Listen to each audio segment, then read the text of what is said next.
Ziaur Rahman medical কলেজের উনি পরিচালক ছিল। উনি যখন জিয়াউর রহমান মেডিকেল কলেজের পরিচালক হন তখন এই জিয়াউর রহমান মেডিকেল কলেজটা তখন প্রতিষ্ঠা হয়।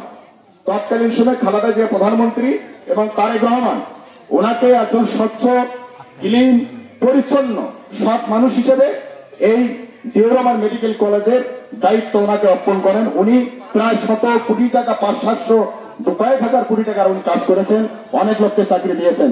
আওয়ামী লীগ ক্ষমতার আসার পর দুর্নীতি দমন কমিশন দিয়ে আমাদের সাদিক ভাইয়ের পিছনে লাগিয়ে অনেক তদন্ত করার পরও ওনার বিরুদ্ধে দুর্নীতির কোন প্রমাণ পায়নি। এটা আমরা সৌভাগ্যমণ্ডিত এই কারণে যে আমাদের এমন একজন প্রার্থী যে প্রার্থীর বিরুদ্ধে কোন দুর্নীতির অভিযোগ নাই, যে প্রার্থী আপনাদের মধ্যে নির্বাচিত হলে আগামী দিনে ধানের শীষের মার্কা দিয়ে এমপি হয়ে এক বিন্দু দুর্নীতি করবে না, শুধু উন্নয়ন করবে ইনশাআল্লাহ। আমাদের নেত্রী বেগম খালেদা জিয়া তারেক রহমান প্রার্থী নির্ধারণ করতে ভুল করেন নাই। এবারও ওনাকে মনোনয়ন দিয়েছেন, উনি এবারও ধানের শীষের প্রার্থী। আপনারা আমরা বিশ্বাস করি গত পৌর নির্বাচনে সবচেয়ে বেশি ভোট আমাকে পৌরসভা থেকে এই রায়গ্রামে ওইভাবে আমি কাজ করতে পারি নাই, আসতে পারি নাই, সর্বোচ্চ বেশি ভোট পেয়েছিলেন আপনারা। সেজন্য আমি পলাশবাড়ি পৌর বিএনপি আমার ব্যক্তিগত পক্ষ থেকে এই রায়গ্রামের প্রতি আমি কৃতজ্ঞ আছি, ঋণী আছি। আগামীতে বিএনপি ক্ষমতা আসলে আমাদের এমপি সাহেব এবং আমরা রায়গ্রামের প্রতি সর্বোচ্চ আমরা নজর দেব। লক্ষাধিক মানুষের চিকিৎসা করেছি এই অঞ্চলে, কিন্তু আমার নিজের একটা অনুভব হয়েছে যে আমি যদি আরো 1 লক্ষ লোকের চিকিৎসা করি তাহলে এলাকার চেহারা বদলাবে না। এলাকার চেহারা বদলাতে গেলে, এলাকার মানুষের উন্নতি করতে গেলে জনপ্রতিনিধি হওয়া দরকার, অর্থাৎ এমপি হওয়া দরকার।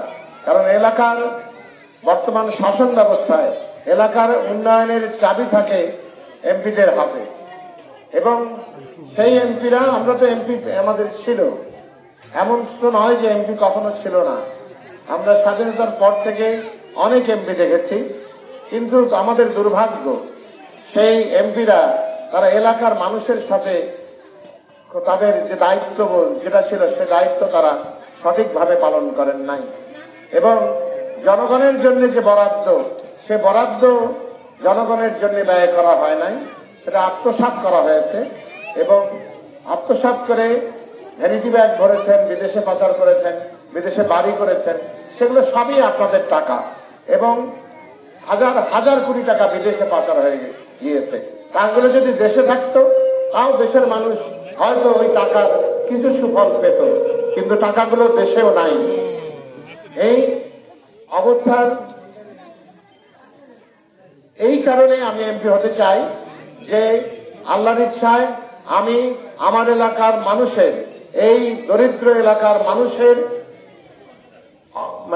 অর্থনৈতিক অবস্থার পরিবর্তন করতে চাই।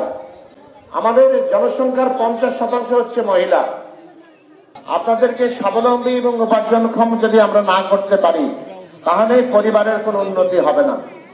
পরিবারের উন্নতি না হলেই সমাজের উন্নতি হবে না, রাষ্ট্রের উন্নতি হবে না। আপনাদেরকে উন্নয়ন প্রক্রিয়ার বাইরে রেখে আমাদের বাংলাদেশের উন্নতি করা সম্ভব নয়।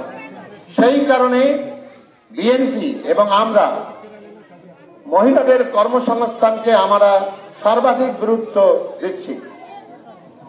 আমরা আপনাদের সবাইকে উপার্জনক্ষম করে গড়ে তুলতে চাই।